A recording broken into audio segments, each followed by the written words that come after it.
السلام علیکم ناظرین، پروگرام ویژن بائی راجہ عاطف ذوالفقار کے ساتھ آپ کی خدمت میں حاضر ہوں۔ جسٹس یحییٰ افریدی کا نام فائنل کر لیا گیا ہے چیف جسٹس آف پاکستان کے لیے، chief justice of supreme court کے لیے۔ یہ ساری کہانی کیا چلی، اجلاس کے اندر کیا کچھ ہوتا رہا، یہ ساری ان سائڈ سٹوری اس ولاگ میں آپ کے ساتھ شیئر کریں گے، اور پھر یہ بھی شیئر کریں گے کہ پاکستان تحریک انصاف کے ٹوٹنے کی ایک اور بنیاد پڑ گئی ہے، اور بہت اہم شخصیت نے یہ بنیاد ڈالی ہے۔ وہ اہم شخصیت کون ہے یہ آپ کے ساتھ شیئر کریں گے، اور پھر سینیٹر قاسم رونجھو یا رانجھو جو بھی ان کا نام ہے، ان کی جناب مختلف ایک ویڈیو آئی، پھر ایک پریس کانفرنس ایک ویڈیو آئی، وہ بھی ایک بڑی کہانی ہے، بڑی عجیب و غریب قسم کی۔ اور پھر اسرائیل سے لے کر اور پورے مغرب تک عمران خان کو جیل سے نکلوانے کے لیے ان کی جو ہے وہ تڑپنا جاری ہے۔ اب نئی تڑپ کس کی طرف سے آئی ہے اور اس کے پیچھے کیا مقاصد ہیں، یہ آپ کے ساتھ شیئر کریں گے۔ تو میرا خیال ہے ہم سب سے پہلے بات کر لیتے ہیں اس خبر پہ جس پہ پورے پاکستان کی نظریں تھیں۔ 26ویں آئینی ترمیم کے تحت نئی کمیٹی بنی تھی، جس کے اندر یہ طے ہونا تھا کہ یہ کون جو ہے وہ چیف جسٹس آف پاکستان ہوگا۔ کمیٹی نے سفارش کرنی تھی۔ اس کمیٹی کے ممبران میں راجہ پرویز اشرف، فاروق نائک، نوید قمر، شائستہ پرویز ملک، خواجہ آصف، اعظم نذیر تارڑ، احسن اقبال، کامران مرتضیٰ، رانا انصار اور صاحبزادہ حامد رضا اور علی ظفر اس کمیٹی میں شامل تھے۔ صاحبزادہ حامد رضا اور علی ظفر جو ہیں سنی اتحاد کونسل کی نمائندگی کر رہے تھے۔ وہ جناب ممبر تو بڑی خوشی سے نامزد ہوئے، اور اس کے بعد پھر وہ انہوں نے کمیٹی کا بائیک آؤٹ کر دیا، اور بائیک آؤٹ کرنے کے بعد پہلے جو ہے وہ ان کو کہا گیا کہ واپس آ جائیں، بائیک آؤٹ نہ کریں، اپنا اختلاف رائے ضرور کریں، لیکن وہ نہیں مانے۔ اس کے بعد اسپیکر سردار ایاز صادق نے ان سے رابطہ کیا، لیکن وہ پھر بھی نہیں مانے، اور اجلاس پھر ان کے بغیر ہی ہوا۔ اس کے بغیر جو اجلاس ہوا، اس کے بعد لمحہ بلمحہ خبریں مختلف آتی رہیں۔ کچھ لوگ یہاں تک آ گئے تھے کہ جی شاید جسٹس منصور علی شاہ کا نام چیف جسٹس کے طور پہ آ جائے گا سامنے، لیکن ایسا نہیں ہوا، اور اس کی وجہ یہ ہے کہ ایک پورا پروفائل رکھا جاتا ہے۔ اچھا، دلچسپ بات یہ ہے کہ بطور جج تینوں لوگوں کا پروفائل رکھا گیا، جسٹس منصور علی شاہ کا بھی، جسٹس منیب اختر کا بھی، اور جسٹس یحییٰ افریدی کا بھی۔ یہاں پر جو ہے میں آپ کو ذرا جھٹکی سی بات بتا دیتا ہوں۔ منصور علی شاہ صاحب بہت اچھے جج، بڑا ان کا زبردست روشن ٹریک، لیکن مخصوص نشستوں والے کیس میں آ کر کے انہوں نے آئین سے پرے جا کے فیصلہ دیا، اور اس کے بعد وہ وضاحتیں بھی دیتے رہے، اور مطلب ستم ظریف نے ان کا نام وضاحت علی شاہ بھی ڈال دیا تھا۔ لیکن جو اس کے بعد جو 26ویں آئینی ترمیم آئی، اس دوران بھی وہ لابنگ کرتے رہے، اور پوری طرح سے وہ اس رابطے میں رہے۔ پاکستان تحریک انصاف سے بھی ذرائع کا یہ کہنا ہے، بلکہ ہمارے بہت سارے دوستوں نے تو اس پہ ولاگ بھی کر دیے ہوئے ہیں، اور سینیٹر کامران مرتضیٰ کے ساتھ بھی مبینہ طور پہ ان کا رابطہ تھا، جمعیت علماء اسلام کے جو سینیٹر تھے اور اس کمیٹی کے بھی ممبر تھے۔ اچھا، پھر یہ اس کمیٹی کے اندر سینیٹر کامران مرتضیٰ نے ذرائع کے مطابق اپنی دوستی کو نبھایا بھی، اور انہوں نے پورا زور دیا کہ کسی طریقے سے نامزدگی ہو جائے جسٹس منصور علی شاہ کی۔ اور یہ جو اجلاس تھا یہ بہت زیادہ دیر اسی وجہ سے چلا، اس لیے کہ کمیٹی کے اجلاس کے دوران جو پاکستان پیپلز پارٹی کے چیئرمین ہیں بلاول بھٹو زرداری صاحب، انہوں نے میسج بھجوایا تھا اپنے اراکین کو، راجہ پرویز اشرف صاحب کو، فاروق نائک کو اور نوید قمر صاحب کو، کہ ہر ممکن یہ کوشش کی جائے کہ اتفاق رائے سے بندے کا نام آئے اور مشترکہ طور پہ نام سامنے آئے، پوری یہ کوشش کی جائے۔ اور یہ اسی کوشش کے چکر میں یہ سارا معاملہ لیٹ ہوا، لیکن بالآخر جو ہے وہ کامران مرتضیٰ صاحب اس کے ساتھ انہوں نے اتفاق انہوں نے نہیں وہ کیا، اور جو ذرائع کا کہنا ہے، اور پھر جو ہے وہ 8-1 کی اکثریت سے جناب یحییٰ افریدی جو ہیں، جسٹس یحییٰ افریدی، ان کو چیف جسٹس آف پاکستان کے لیے نامزد کر دیا گیا ہے۔ سفارش انہوں نے کر دی ہے۔ اب کیا ہوگا؟ اب یہ کمیٹی یہ نام دے گی اسپیکر صاحب کو، اسپیکر یہ نام بھجوائیں گے اب پرائم منسٹر صاحب کو، پرائم منسٹر صاحب ہمارے ذرائع کا یہ کہنا ہے کہ آج ہی یہ سمری موو کر دیں گے پریزیڈنٹ صاحب کو منظوری کے لیے، تاکہ ان کے دستخطوں کے بعد نوٹیفیکیشن جاری ہو جائے۔ جو جسٹس یحییٰ افریدی ہیں، اگرچہ کہ یہ چیمبر فیلو ہیں، انہوں نے اکٹھا پریکٹس شروع کی تھی، جسٹس منصور علی شاہ نے، جسٹس اطہر من اللہ نے اور جسٹس یحییٰ افریدی نے، لیکن یہ جو گزشتہ کچھ عرصے سے ہمیں سپریم کورٹ کے اندر جو ایک دھڑے بازی اور لابنگ نظر آتی، ہمارے ذرائع کا یہ کہنا ہے کہ جسٹس یحییٰ افریدی اس لابنگ کا حصہ نہیں بنے تھے، اور انہوں نے اپنے آپ کو اس لابنگ سے ایک طرف رکھا تھا، اور شاید یہی وجہ ہے کہ ان کے نام کے اوپر پھر سب لوگ جو متفق ہوئے، جو اکثریت تھی 2/3 سے زیادہ اکثریت سے متفق ہوئے لوگ، تو اس کی وجہ بنیادی طور پہ یہی تھی۔ خیر اب اگر جسٹس منصور علی شاہ کو ہی بنانا تھا تو پھر یہ 26ویں آئینی ترمیم وغیرہ کے تو رپڑ کی ضرورت نہیں. ہمارے بہت سارے دوست کہتے ہیں کہ جی نہیں جناب وہ جسٹس منصور علی شاہ ہی ہوں گے, تو میرا خیال جسے مختلف تھا. تو جسٹس جج آفریدی کا نام چیف جسٹس آف پاکستان کے لیے تو سامنے آ گیا ہے. اب دیکھنا یہ ہے کہ جو آئینی بینچ بننا ہے 26ویں آئینی ترمیم کے تحت, اس آئینی بینچ کا سربراہ کون ہوگا, یہ اب $1 ملین کوشچن ہے.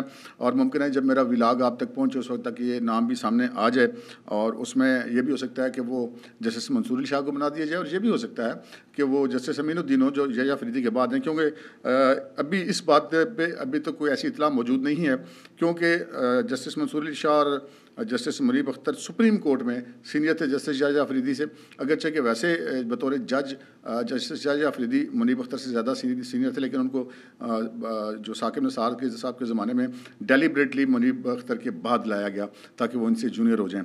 لیکن دیکھیں اللہ کی کرنی, جیسے بڑے راستے روکے تھے قاضی فائزہ کے, وہ بن گئی چیف جسٹس.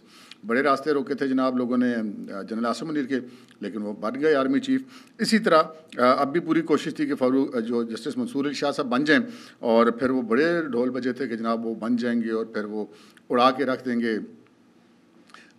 2024 کا الیکشن فروری کا, اور اس کے بعد پھر نئے الیکشن ہوں گے تو پھر جناب بلے بلے ہو جائے گی. اور اسی بلے بلے نے جو ہے وہ منصور علی شاہ صاحب ایک اچھے جج سے محروم کر دیا پاکستان کی عدلیہ کو. اور وہ جج صاحب یہ کہتے ہیں نا کہ وہ نروس 90s کا شکار ہو گئے, اور اپنی چیف جسٹس کے چکر میں وہ آئین و قانون سے باہر نکل کے انہوں نے مخصوص نشستوں کا فیصلہ دیا, اور یہ وہ فیصلہ ان کے کیریئر پر ایک داغ رہے گا. ہماری رائے میں آپ اس سے اختلاف کر سکتے ہیں, لیکن یہ سارا معاملہ اس وجہ سے ہوا.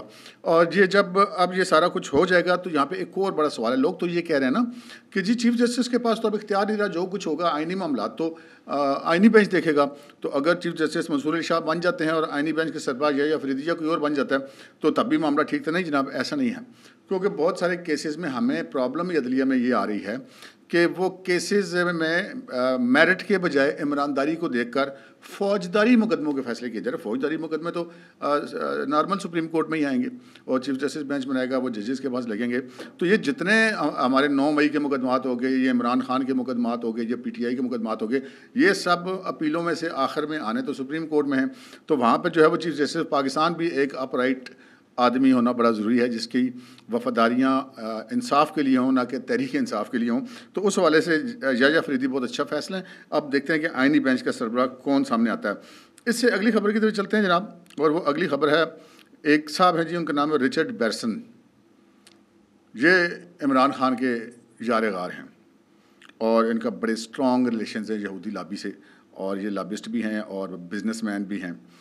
انہوں نے جناب ایک ٹویٹ کھڑکائی ہے, اور وہ ٹویٹ آپ دیکھ رہے ہوں گے, اور یہ اس میں انہوں نے یہ لکھا ہے, جو انگریزی میں ٹویٹ ہے اس کا مطلب یہ ہے کہ یہ کرکٹ نہیں ہے, پاکستان کی اتھارٹیز کو فوری طور پر عمران کو چھوڑ دینا چاہیے, اور یہ جو ہے یہ ان کی نظر بندی غیر قانونی ہے, اور پاکستان میں انسانی حقوق اور رول آف لاء کے نام پہ یہ ایک سیاہ دبا ہے. اچھا پہلے میں آپ کو یہ بتا دیتا ہوں کہ یہ جو انہوں نے ٹویٹ کیا نا, یہ انتہائی لا علمی کا اظہار ہے.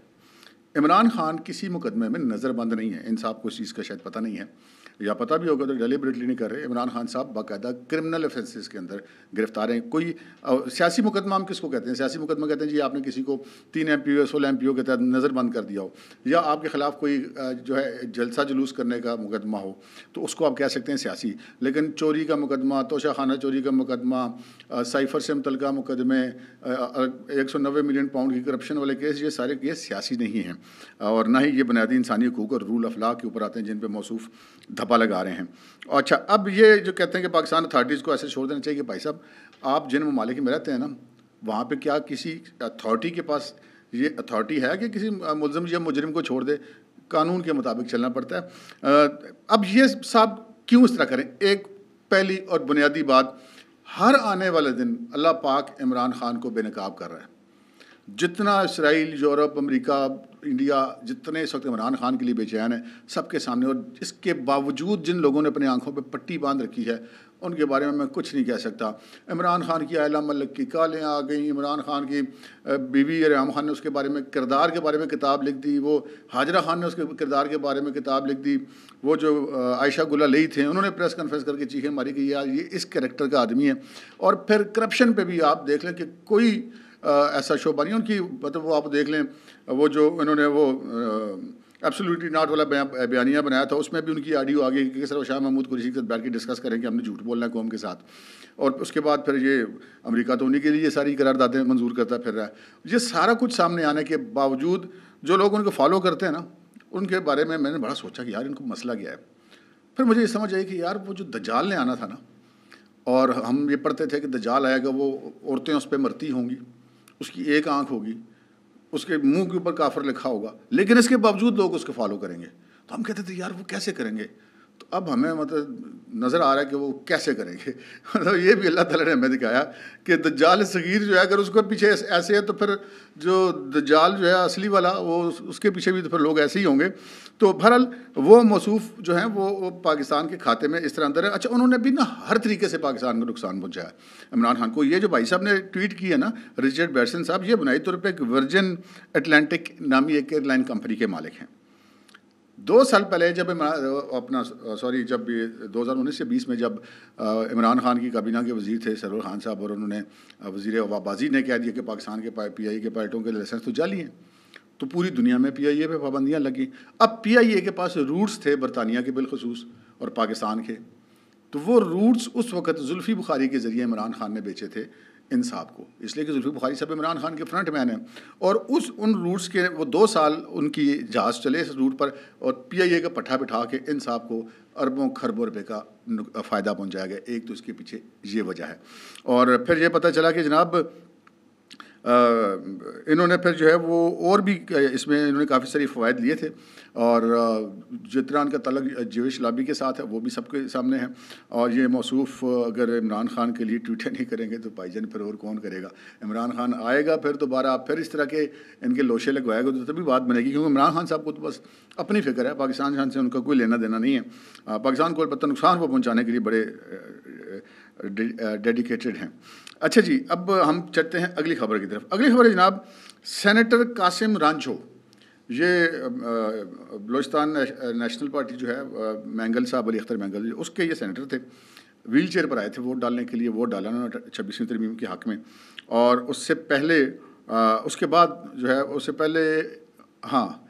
سے پہلے ان کے ہوئی تھی غالباً ایک ویڈیو بیان ان کا آیا، اور اس نے ویڈیو بیان پہلے نہیں آیا تھا، اس کے بعد پھر ان کی آئی ایک پریس کانفرنس، اور اس پریس کانفرنس میں ان کے رائٹ اور لیفٹ پیچھے نا اختر مینگل صاحب اور ساتھ وہ ایک علامہ راجہ ناصر عباس، آج کل پی ٹی آئی کے بڑے چہیتے ہیں، یہ دونوں کھڑے ہوئے تھے، اور یہ کیا تھا کہ جی مجھے اٹھا کے لے گئے تھے تو میرا 2 دفعہ ڈائلسس ہوا، تو مجھے جہاں پہ رکھا تھا تو مچھر بڑے تھے۔ اچھا مجھے نا وہ طور کرائم رپورٹر جو میں نے ساری زندگی کرائم رپورٹنگ کی نا، میں نے دیکھا کہ یہ بندہ سہما سا کھڑا ہے، اور اس کے رائٹ اور لیفٹ جو ہیں وہ اختر مینگل اور وہ کھڑے ہیں۔ مجھے بلوچستان کے سرداری سسٹم کا پتہ ہے، مینگل قبیلے کے وہ اختر مینگل صاحب تو بھائی جان خاصے یرگے ہوئے تھے، یہ میرا اندازہ تھا، ہو سکتا ہے میرا اندازہ غلط ہوتا، لیکن اس کے بعد ان کی ایک اور ویڈیو آ گئی جس پر انہوں نے کہا جی مجھ سے وہ زبردستی وہ بیان دلوایا گیا ہے، اور میرے ساتھ کھڑے ہو کے انہوں نے مجھے لکھ کے دیا تھا، میں وہ دیکھ کے پڑھا تھا، نہ کوئی مچھر تھا نہ کہ کچھ تھا، میں اپنے گھر میں تھا اور کوئی ایسا چکر نہیں۔ اب جو ہی وہ اس پریس کانفرنس نکلے ان لوگوں کی اس قبضے سے آزاد ہوئے تو انہوں نے گھر جا کے اپنی ایک ویڈیو ڈال دی۔ تو یہ ہے حقیقت۔ کہتے کیا جی کون اٹھاتا ہے، یوں کرتا ہے، اغوا کرتا ہے، تشدد کرتا ہے اور زبردستی کرواتا ہے، جبکہ جب پتہ چلتا ہے کہ خود اس طرح کے کاموں میں ملوث پائے جاتے ہیں۔ اب دیکھتے ہیں اس حوالے سے کیا بنتا ہے۔ رونجو صاحب ویسے تو ریزائن کر چکے ہیں سینٹ کی ممبرشپ سے، لیکن خاصی ان کو بھگتنی پڑی ہے یہ ممبرشپ۔ اچھا جی، میں نے جو آپ سے عرض کی تھی کہ پاکستان تحریک انصاف کے اندر گروپنگ، پہلے بھی بہت سارے گروپ، پرویز خٹک، جہانگیر ترین، یہ سب لوگ چھوڑ چھاڑ کے چلے گئے، اور بہت سارے لوگ بھی چلے گئے، لیکن ابھی جو معاملہ ہے جناب وہ بڑا سیریس ہے۔ وہ معاملہ ہے زین قریشی کا۔ زین قریشی کے حوالے سے یہ کہا گیا کہ جی زین قریشی جو ہے اس کو اٹھا لیا گیا ہے اور اب سے برجا میں رکھا گیا۔ ہم نے اسی چینل پر اسی پروگرام میں آپ کو بار بار بتایا کہ اس کو انہوں نے نہیں اٹھایا، ان کو انہوں نے اٹھایا، یعنی کہ پی ٹی آئی والوں نے ان کو پشاور میں اور یا نتھیا گلی میں رکھا ہوا ہے، اور تاکہ یہ ادھر ووٹ نہ ڈال سکیں۔ اچھا اس کے بعد جب ووٹ شوٹ ڈل گئے تو زین قریشی صاحب نے کہا جی میں نے تو ووٹ نہیں ڈالا، میں تو پی ٹی آئی کے ساتھ ہوں، لیکن انہوں نے کہا جی نہیں، وہ اس کی زین قریشی صاحب کی وضاحت کو بھی قبول نہیں کیا جاتا۔ پھر آج مہربانو قریشی نے اپنے والد سے ملنے کے بعد ایک ویڈیو بیان جاری کیا کہ نہیں جی وہ میرا بھائی تو پی ٹی آئی کے ساتھ ہے۔ بھائی پی ٹی آئی کے ساتھ ہے تو وہ خود آ کے پریس کانفرنس کر لیتا، مہربانوں سے یہ گلوانے کی کیا ضرورت ہے؟ ایسا تو کوئی مسئلہ نہیں ہے۔ لیکن ابھی خبریں کچھ اور آ رہی ہیں جناب، ابھی خبریں یہ آ رہی ہیں کہ زین قریشی صاحب مستعفی ہو گئے ہیں، اور اس حوالے سے بلکہ ایک کاشف باسی صاحب نے اپنے پروگرام میں اسد کیسے صاحب سے سوال پوچھا کہ یہ خبریں آ رہی ہیں، آپ کیا اس کی تصدیق یا تردید کر سکتے ہیں؟ تو ان کا جی خبریں میں نے بھی سنی ہیں لیکن میرے پاس ابھی تصدیق نہیں ہے. تو اس چیز یہ ایک پوزیشن ہے. اب سوسل سے کہہ رہے ہیں کہ شاہ محمود قریشی صاحب باہر نکلیں گے تو وہ پھر اس پی ٹی آئی میں نہیں ہوں گے، ان کی پی ٹی آئی کوئی اور ہی ہوگی. اور اگرچہ کہ اندر سے انہوں نے بیان یہی بھیجا کہ میں عمران خان کے ساتھ ہوں. اور سیاستدان اس لیے ہوتا ہے کہ آخری وقت تک اصل بات تو کسی کو بتاتے نہیں ہیں کہ ہم نے کرنا کیا ہے. تو یہ جناب اس وقت ایک سچویشن ہے. آپ دیکھتے ہیں کہ یہ جو ہے آئینی بینچ کا سربراہ کون بنتا ہے. اب جو کھیل ہے وہ اس سے آگے بڑھے گا. عمران خان صاحب کے اوپر پابندیاں برقرار ہیں ملاقات کی، اور بڑی کوششیں کر کے انہوں نے پابندیاں لگوائیں، کیونکہ ہزاروں لوگوں سے ملنے کے باوجود وہ پوری دنیا میں جھوٹ بولتے پھرتے تھے کہ جی مجھ میں ملاقات پہ پابندی ہے. تو مہربانی کریں، وہ ویسے وہ خود کہتے ہیں کہ میں سزائے موت کے ڈیتھ سیل میں ہوں، تو ایک چکر ان کو ادھر کبھی لگوا لیں تاکہ ان کو پتہ لگ جائے کہ ڈیتھ سیل ہوتا کیا ہے. اور وہ جو خود کہتے تھے کہ جناب فلاں کو جو سہولتیں وہ کیوں ہیں وہ باقی قیدیوں کو والی ہوں، تو جناب بالکل عمران خان صاحب کی اس بات سے اتفاق کرتے ہیں. جو میریٹ ہوٹل والا مینیو ہے اس کو ختم کیا جائے اور جیل والے مینول کے مطابق ان کو کھانا دیا جائے، تو 2 دن میں پتہ لگ جائے گا کہ کتنے 20 کا 100 ہوتا ہے. اور پھر دیکھتے ہیں کہ بھینس کیسے پانی میں جاتی ہے. اب تک کے لیے اتنا ہی، اجازت دیجیے. اللہ حافظ.